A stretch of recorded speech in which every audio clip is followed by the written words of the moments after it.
নমস্কার বন্ধুরা, মধ্যবিত্তরা দেশের অর্থনীতির মেরুদণ্ড, কিন্তু আয় আর ব্যয়ের ফারাক ক্রমশই বেড়ে চলেছে।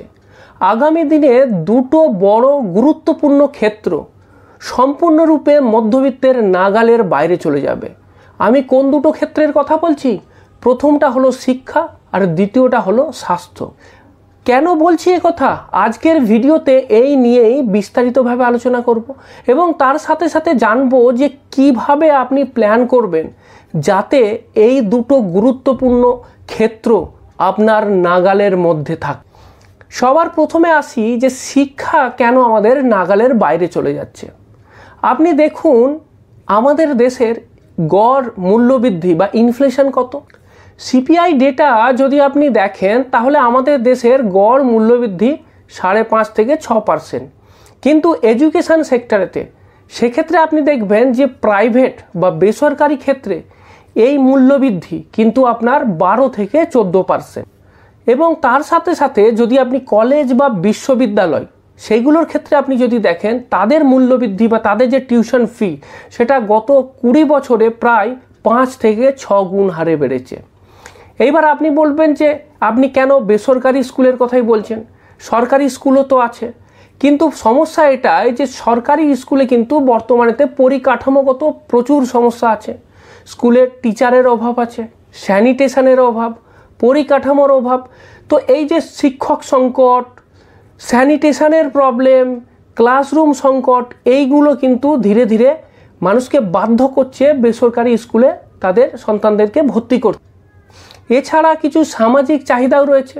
অনেক অভিভাবকই চান যে তাদের সন্তান সন্ততি যারা আছে তারা ভালো জায়গাতে পড়াশোনা করুক, ইংরেজি মাধ্যমে পড়াশোনা করুক, বা বর্তমান যুগে যে শিক্ষার যেসব সুযোগ সুবিধাগুলো আছে সেইগুলো একদম আধুনিক শিক্ষার যেগুলো সুযোগ সুবিধা, যেমন ধরুন কম্পিউটার, তারপরে আর্টিফিশিয়াল ইন্টেলিজেন্স, এইরকম বিভিন্ন যেসব সুযোগ সুবিধাগুলো আছে সেইগুলো পাক। আর সেইগুলো কিন্তু বর্তমানেতে সরকারি স্কুলে পাওয়া যাচ্ছে না।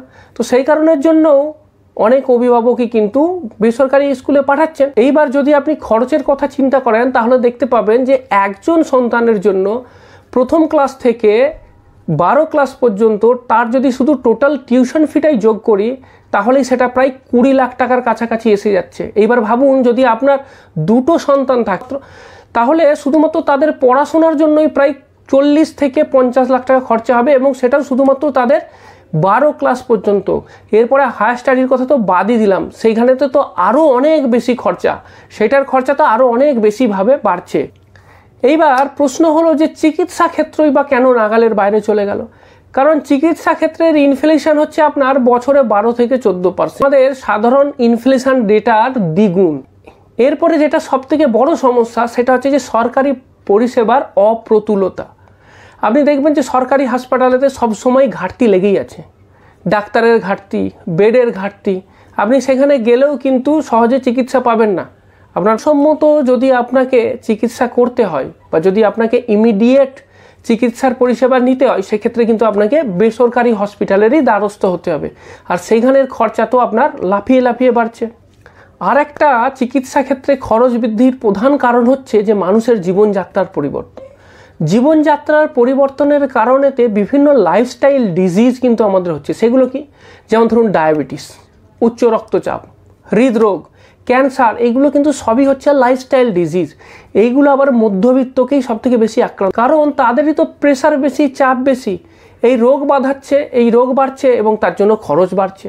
আর এই সমস্ত রোগগুলোর জন্য না দীর্ঘমেয়াদী চিকিৎসা করতে হবে। একদিনেতে এই রোগ সেরে যাবে না, সারা জীবনভর এর চিকিৎসা করতে হবে, ওষুধ খেয়ে যেতে হবে, এবং তার কীরকম খরচ সেটা তো দেখতেই পাচ্ছেন। পরে যে কারণটা সেটা সবথেকে ভাইটাল কারণ, সেটা হচ্ছে যে এই চিকিৎসা আর শিক্ষা ক্ষেত্রে সরকারি অবহেলা। এটাকে একদমই বাদ দেওয়া যাবে না। সবথেকে গুরুত্বপূর্ণ যে দুটো সেক্টর, শিক্ষা এবং স্বাস্থ্য, সেই দুটো জায়গাতেই কিন্তু সরকারের বিরাট অবহেলা আছে। সরকার মধ্যবিত্ত শ্রেণীর কাছ থেকে সবথেকে বেশি ট্যাক্স নেয়, ইনকাম ট্যাক্স থেকে শুরু করে সমস্ত ট্যাক্স তাদের থেকে নেবে, কিন্তু পরিষেবার ক্ষেত্রে দেখা যাচ্ছে কিছুই পাওয়া যাচ্ছে না। আপনি ভালো ইনকাম করছেন, সরকার আপনার থেকে 30% ট্যাক্স কেটে নিচ্ছে, কিন্তু আপনার সন্তানকে আপনি কোনো সরকারি স্কুলে পড়াতে পারবেন না, মাস্টার নেই, ক্লাসরুম নেই, কিছুই ব্যবস্থা নেই। আপনি চিকিৎসার জন্য নিজের বা পরিবারের কারোর জন্যই সরকারি হসপিটালে যেতে পারবেন না, বেড নেই, ডাক্তার নেই, কিছু নেই। তাহলে আপনাকে সব কিছুই নিজে করতে হবে। সরকারকে ট্যাক্সও দিচ্ছেন, আবার এদিকে সব কিছু প্রাইভেটলি আপনাকে কিন্তু বহন করতে হবে। তো এই জিনিসটা দেখা কিন্তু খুব দরকার।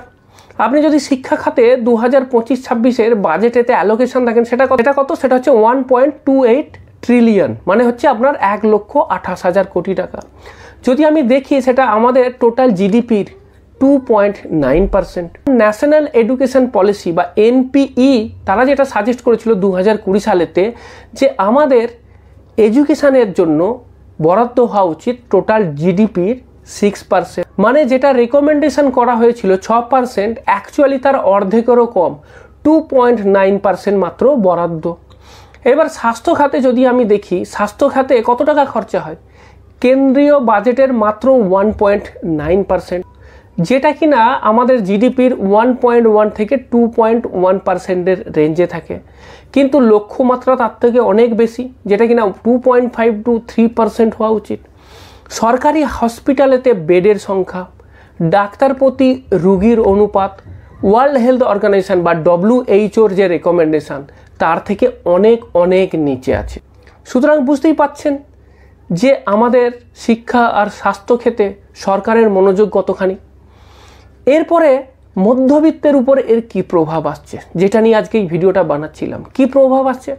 প্রথম সেটা হচ্ছে যে সন্তানের পড়াশোনার জন্য ঋণ নিতে হচ্ছে। একটা সময় ছিল যখন সন্তানের হায়ার এডুকেশনের জন্য ঋণ নিতে হতো। বর্তমান সময়ে তো আমি বলছি স্কুলের জন্যও পেরেন্টসদেরকে ঋণ নিতে হচ্ছে। স্কুলের ফি এত বেশি, বেসরকারি স্কুলের একজনের বছরে 2 থেকে 3 লাখ টাকা খরচা, সমস্ত কিছু মিলিয়ে। দুটো বাচ্চা থাকলে 2.5 লাখ টাকা বছরে খরচা। এত টাকা যদি শুধুমাত্র ক্লাস 1 বা ক্লাস 5 ছেলের পড়ানোর জন্য খরচা হয়, তাহলে তো পেরেন্টসদেরকে ঋণ নিতেই হবে।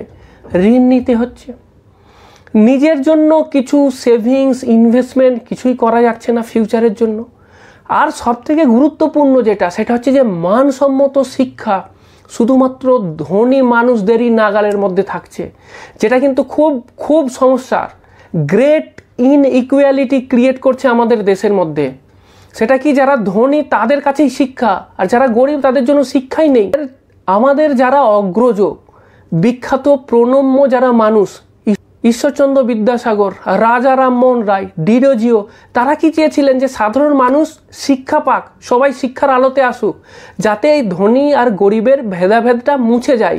কিন্তু আমার মনে হয় দিন দিন সেই জিনিসটা আবার বেশি বেশি করে বাড়ছে। আস্তে আস্তে ভালো শিক্ষা, মানসম্মত শিক্ষা শুধুমাত্র ধনীদের নাগালের মধ্যেই থাকছে, আর গরিবদের জন্য কিন্তু কিছুই পড়ে থাকছে না। এটা কিন্তু একটা খুব ভয়ঙ্কর ভবিষ্যতের দিকে ঠেলে দিচ্ছে আমাদেরকে। চিকিৎসা ক্ষেত্রেও যদি দেখেন, তাহলেও দেখতে পাবেন বিভিন্ন গরিব মধ্যবিত্ত পরিবার চিকিৎসার জন্যই সর্বশান্ত হয়ে যাচ্ছে। সরকারি হসপিটালে বেড নেই, বাধ্য হয়ে বেসরকারি হসপিটালেতে ভর্তি করতে হচ্ছে। ভালো চিকিৎসার জন্য বেসরকারি হসপিটালে ভর্তি করতে হচ্ছে। জমি জায়গা জিনিসপত্র বিক্রি করে বন্ধক রেখে মানুষকে বাঁচানোর জন্য তাদেরকে খরচা করতে হচ্ছে। অবসরকালীন যে সঞ্চয় আছে, সেই টাকাটাকে ভেঙে চিকিৎসার ব্যবস্থা করতে হচ্ছে। মানসিক চাপ, অস্থিরতা বাড়ছে। সমস্ত টাকা যদি শিক্ষার স্বাস্থ্যক্ষেত্রেই চলে যায়, ভবিষ্যতের জন্য আপনার কি থাকবে? টেনশন তো হবেই। সেই কারণের জন্যই কিন্তু টেনশন, মানসিক চাপ, এইগুলো কিন্তু মধ্যবিত্তের দিন দিন বেড়েই চলেছে। এতক্ষণ পর্যন্ত আপনাদের সাথে যেগুলো আলোচনা করলাম, সেগুলো তো সবই দুঃখের কথা, হতাশার কথা, অন্ধকারের কথা। এবার এই অন্ধকারের মাঝে আলো কি একটু আসবে না? বা আলো আনতে গেলে কি করতে হবে? সেক্ষেত্রে প্ল্যানিং করতে হবে। সরকার কি করবে আমি জানি না। সরকারের উপর পুরো ভরসা করে লাভ নেই, কারণ এন্ড অফ দ্য ডে আপনাকে আপনার নিজেরটা দেখতে হবে, আপনার পরিবারেরটা দেখতে হবে। সেই কারণের জন্যই প্রথম থেকেই প্ল্যানিং করতে হবে। ফিনান্সিয়াল প্ল্যানিং, দুটো বড় খাত, শিক্ষার স্বাস্থ্য, এই দুটো কিন্তু সব থেকে গুরুত্বপূর্ণ। এগুলোকে নেগলেক্ট করা যাবে না। সেই কারণের জন্যই এই জায়গাগুলোতে প্ল্যানিং করতে হবে। প্রথম, শিক্ষা পরিকল্পনা বা এডুকেশনের প্ল্যানিংটা কিভাবে করবেন। দেখুন, এডুকেশন প্ল্যানিংয়ের জন্য আমি তো বলবো আপনাকে প্রতি মাসে মাসে ইনভেস্ট করতে হবে। হায়ার এডুকেশনের জন্য বিশেষ করে আপনাকে এখনই মিউচুয়াল ফান্ড হতে পারে, মিউচুয়াল ফান্ডে ইনভেস্ট করতে পারেন। সুকন্যা সমৃদ্ধি যোজনা আছে, যেটা কিনা রিস্ক ফ্রি একটা প্রোডাক্ট, সেখানে ভালো ইন্টারেস্টও দেয়, সেখানে ইনভেস্ট করুন। যদি প্রতি মাসে 5,000 টাকা করে ইনভেস্ট করা যায়, ধরুন সন্তানের জন্মের পর থেকে স্টার্ট করে দিলেন, তাহলে 15 বছরে সেটাই প্রায় 25-30 লাখ টাকার একটা টোটাল পোর্টফোলিও এসে যায়, কিনা আপনার সন্তানের হায়ার এডুকেশনের জন্য খুব আপনাকে সাপোর্ট করবে বা হেল্প করবে। বিকল্প যেগুলো আছে, যেমন ধরুন অনলাইনেতে অনেক ফ্রি এডুকেশনও লাভ করা যায়। দেখুন বর্তমান যুগেতে কিন্তু এই ইউটিউব থেকে কিন্তু অনেক কিছু শেখারও আছে, এমন নয় যে সব জায়গাতেই আপনাকে পয়সা দিয়ে পড়তে হবে। আমি তো কত কিছু ইউটিউব থেকে শিখছি, ফ্রিতেই শিখি, ভালো ভালো টিচার আছে, তারা ফ্রিতেই শেখাচ্ছে, তো সেইগুলোকেও কিন্তু আমরা ইউজ করতে পারি। এমন নয় যে সবসময় প্রাইভেটে যেতে হবে বা সবসময় টাকাই দিতে হবে, ফ্রিতেও অনেক কিছু জিনিস আছে, শেখার শুধু মন চাই আর ইচ্ছা চাই, সেটাই ইম্পর্টেন্ট। আর একটা কথা, সেটা হচ্ছে এডুকেশান লোন। এডুকেশান লোন কিন্তু একটা খুব ডেঞ্জারাস জিনিস, আমি বলেই দিচ্ছি। দরকার না হলে নেবেন না, কারণ আমি নিজে ভুক্তভোগী। আমাদের দেশে গাড়ি কেনার জন্য 8% লোন পাওয়া যায়, কিন্তু এডুকেশানের জন্য আপনাকে 13 থেকে 14% ইন্টারেস্ট দিতে হবে। সুতরাং এডুকেশান লোন নেবার সময় খুব ভেবে চিনতে নেবেন, কারণ এই লোনের ইন্টারেস্ট রেট কিন্তু খুব হাই। 1-2 বছর ফ্রি পিরিয়ড থাকবে, তারপরে কিন্তু আপনাকে ইএমআইয়ের চাপ আসবে এবং সেটা কিন্তু কম্পাউন্ডিং হারে বাড়বে। 12-13% যদি কম্পাউন্ডিং হয়, বুঝতে পারছেন যে সেটা কীরকম একটা ভ্যালু দাঁড়াবে। আমি তো 4-5 লাখ টাকা লোন নিয়ে 15-16 লাখ টাকা শোধ করেছিলাম। সেই জন্যই বলছি education loan is a big trap, এটা কিন্তু ভেবে দেখতে হবে। এরপরে আসছি চিকিৎসার ক্ষেত্রে পরিকল্পনাটা কী হবে। দেখুন এক্ষেত্রে প্রথম যেটা, সেটা হচ্ছে হেলথ ইন্স্যুরেন্স নিতে হবে। হেলথ ইন্স্যুরেন্সের ক্ষেত্রেও দেখুন, এরও প্রিমিয়ামের উপরে জিএসটি 18%। ভাবা যায় কত কস্টলি। অমনিতে তো সরকারের হসপিটালেতে জায়গা নেই, সরকার তো হাত তুলে দিয়েছে, কিন্তু তারপরে আমি একটা ইন্স্যুরেন্স নেব, তার উপরেও 18% জিএসটি। কবে থেকে শুনছি গভর্নমেন্ট ভাবছে যে জিএসটি কম করা হবে, হেলথ ইন্স্যুরেন্সের ক্ষেত্রে জিএসটি কম করা হবে, 18% থেকে কমানো হবে। 3-4 বার মিটিং হয়ে গেছে, এখনও পর্যন্ত কোনো খবর নেই। তো সেই কারণের জন্যই বলছি যে হেলথ ইন্স্যুরেন্সটা নিয়ে রাখতেই হবে। মোটামুটি 10 থেকে 20 লাখ টাকা হেলথ ইন্স্যুরেন্স। হেলথ ইন্স্যুরেন্সের ক্ষেত্রে ফ্যামিলি ফ্লোটার যে প্ল্যানটা, সেটা নেবেন। মানে টোটাল আপনার ফ্যামিলি যত মেম্বার আছে তাদের সবার জন্য ওইটা কাজে লাগবে। মানে কোনো একটা ইন্ডিভিজুয়ালের জন্য না নিয়ে পুরো ফ্যামিলির জন্য ফ্যামিলি ফ্লোটার প্ল্যান নিয়ে নিন, 10 থেকে 15 লাখ টাকার। এটা ইম্পর্টেন্ট। ইমার্জেন্সি ফান্ড, সেটা তো আপনাকে রাখতেই হবে, 6 থেকে 12 মাসের টাকা। সেইটা কিন্তু আপনি ব্যাংকের ফিক্সড ডিপোজিটেতে সেফ জায়গাতে রেখে দিতে পারেন বা ডেট মিউচুয়াল ফান্ডেতে রাখতে পারেন।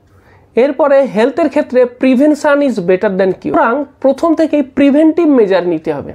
সেক্ষেত্রে আপনার লাইফস্টাইলটাকে ঠিক রাখতে হবে, আপনাকে রেগুলার হেলথ চেক আপ করতে হবে, যাতে পরে ভবিষ্যতে খুব বড় খরচা না হয়ে যায়।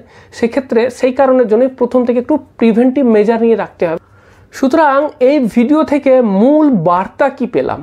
মূল বার্তা এটাই যে শিক্ষা আর চিকিৎসার খরচ মূল্যবৃদ্ধি নর্মাল যেটা আছে তার থেকে অনেক বেশি হারে বাড়বে।